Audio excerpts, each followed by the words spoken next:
Welcome to this lecture on mathematical finance. Today, we are going to explore a fascinating and highly practical topic, the effect of dividends. If you have ever wondered what happens to a stock's price or its options when a company pays out cash to its shareholders, you are in the right place. We will build this understanding from the ground up, starting with a simple analogy and moving all the way to pricing mathematical models. Let us dive in. Now that we know our topic, let us understand what a dividend actually is. Imagine you are buying an apple tree from a farmer. You agree on a price today. But before you take the tree home, the farmer picks all the ripe apples and keeps them. Because the tree now has fewer apples, it is naturally worth less to you than it was before the harvest. In the financial world, a stock is exactly like that apple tree, and the cash dividends it pays out are the apples. When a company pays a cash dividend, cash physically leaves its bank account. Consequently, the overall value of the company drops, which means the price of its stock must also drop to reflect this loss of cash. Building on that idea of the company losing value, we arrive at a critical concept, the ex-dividend date. This is the exact day the stock begins trading without the right to receive the upcoming dividend payment. On the morning of this date, the stock price automatically drops by the exact amount of the dividend. Why must this happen? Well, if the stock price did not drop, a trader could buy the stock the day before, collect the dividend, and sell the stock the next day for the same price. This creates arbitrage, which is a guaranteed risk-free profit with zero chance of losing money. Because financial markets are highly efficient, they do not allow free money to exist. Therefore, the price adjustment is a strict mathematical necessity. Let us visualize this price drop to make it completely clear. What you are looking at is a graph of a stock's price over time. Notice the horizontal blue line representing the stock price holding steady. Then we reach the dashed vertical line, which marks the ex-dividend date. Right at this moment, the stock price drops vertically. The size of that drop, indicated by the bracket, is exactly equal to the dividend amount, denoted as D. After the drop, the stock continues trading at this new lower level. This diagram perfectly captures the mathematical necessity we just discussed. The cash has left the company, so the stock's market value must instantly reflect that exact loss. Now that we see how the stock price behaves, let us look at how this affects financial contracts tied to that stock, specifically options. A call option gives you the right to buy the stock at a fixed price. Since we know the stock price is guaranteed to drop when a dividend is paid, the right to buy it becomes less valuable.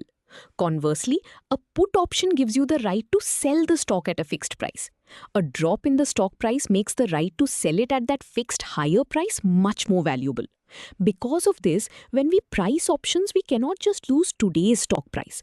We have to mathematically account for the dividends that will be paid during the option's life. To account for these dividends mathematically, we first need to find their present value. This formula takes all future cash payouts and discounts them back to what they are worth in today's money. The capital D represents the total present value of all expected dividends. Inside the sum, the lowercase d sub I stands for the specific cash amount of each dividend. The variable R is the risk-free interest rate, and T sub I is the time in years until that specific dividend is paid. The mathematical constant E is used for continuous compounding. Notice that as the interest rate R increases, the present value D slightly decreases because future money is worth less when interest rates are high. Once we have the present value of the dividends, we can find the true underlying value of the stock for option pricing. This is incredibly straightforward. We calculate the adjusted stock price, denoted as S adjust. We take S0, which is the current market price of the stock today, and we simply subtract capital D, the present value of the dividends we just calculated. By subtracting D, we remove the value of the cash that will leave the company before the option expires. As the dividend amount increases, the adjusted stock price decreases. This adjusted price is the true value that traders use when pricing European options on dividend-paying stocks. This brings us to one of the most famous equations in finance, adjusted for our new understanding. This is the dividend-adjusted put-call parity formula. The variable C is the price of a European call option, and P is the price of a European put option. K is the strike price, and T is the time to maturity in years. The term K times e to the negative RT is the present value of the strike price. This equation states that holding a call option and enough cash to buy the stock later is mathematically identical to holding a put option and the stock itself, minus the dividends you miss out on. If the dividend increases, the right side decreases, forcing the call price to drop or the put price to rise to maintain balance. Before we move on, let us see this with a concrete example. A stock is currently priced at $50. A European call and put both have a strike price of $50 and expire in 6 months. The risk-free rate is 5%. A dividend of $1.50 is expected in exactly 3 months.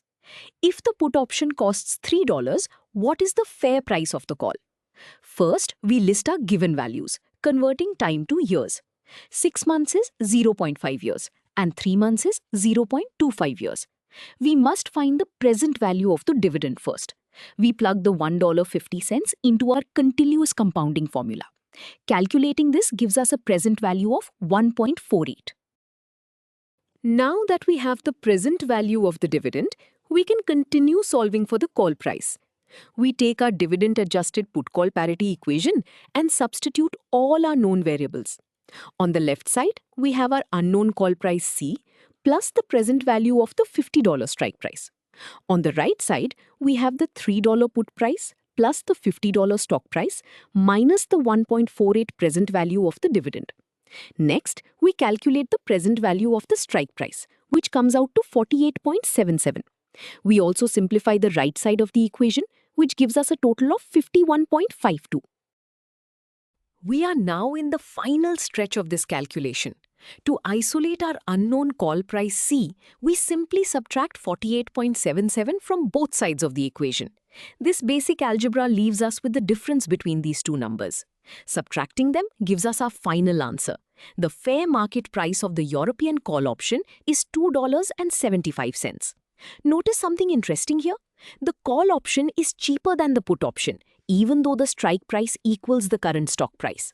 This happens entirely because the expected dividend drops the future value of the stock, making the right to buy it less valuable. This formula we just used leads us to another important concept: the absolute minimum price an option can trade for. Options must always have a positive value, and they cannot be priced lower than their intrinsic value adjusted for time and dividends. If they were, traders could buy the cheap option, short the stock, and guarantee a risk-free profit. This inequality establishes the absolute floor for a European call options price on a dividend-paying stock. It states that the call price C must be greater than or equal to the current stock price minus the present value of dividends minus the present value of the strike price. If the market price ever drops below this calculated value, an arbitrage opportunity exists. Let us apply this lower bound formula to a real market scenario. A stock is currently trading at $80 and expires in 9 months, which is 0.75 years. The risk-free rate is 4%. The company is expected to pay a dividend with a present value of $2. What is the absolute minimum price this call option can trade for? We start with our lower bound inequality and substitute all our given values. The stock price is 80, the dividend present value is 2, the strike is 75, and the rate times time is 0.04 times 0.75. We simplify the stock price minus the dividend to get an adjusted stock price of $78 and simplify the exponent to negative 0.03. Continuing with our calculation, we now need to find the present value of the $75 strike price. Calculating the exponential term gives us 72.78. We are now ready to find the final difference between the adjusted stock price of $78 and this discounted strike price. Subtracting them gives us 5.22. This means the absolute minimum price for this European call option is $5.22. If the option were trading in the market for, say, $5, a smart trader would immediately buy the option and short the stock to lock in a guaranteed profit.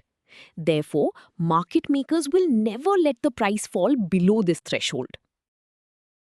We have covered a lot of ground today, so let us summarize the most important ideas. First, remember that paying cash dividends physically reduces the overall value of a company. Because of this, the stock price must drop by the exact dividend amount on the ex-dividend date to prevent risk-free arbitrage. This guaranteed drop means that expected dividends make call options cheaper and put options more expensive. To accurately price options and maintain mathematical balance, we must always subtract the present value of expected dividends from the current stock price. You now have a solid understanding of how dividends impact financial markets. Great job following along.